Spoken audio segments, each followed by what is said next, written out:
দেখুন এই বেলুনটা 10 টাকাতে কেনা এখন 20 টাকাতে উঠছে। এই মেয়ে মানুষটা তুলে দিয়েছে। প্রথমে আমি কিনেছিলাম, ছিঁড়ে দিয়েছিল, একটু কান্নাকাটি করার পরে আবার কিনে দিয়েছে একটু 10 টাকা বেশি দিয়ে। আর এই মেয়ে মানুষটা এখন আবার তুলে দিয়েছে সেই ওর ওপরে। আমার 20 টাকা, মানে আমার নাই, মামার। ধর আমি চাইলে দিই।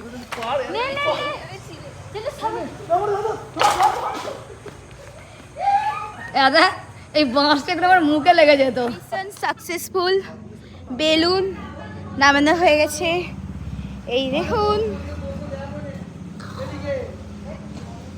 এরা কৃপাপূর্বক করে বাঁশটা চাগিয়েছে দিয়ে।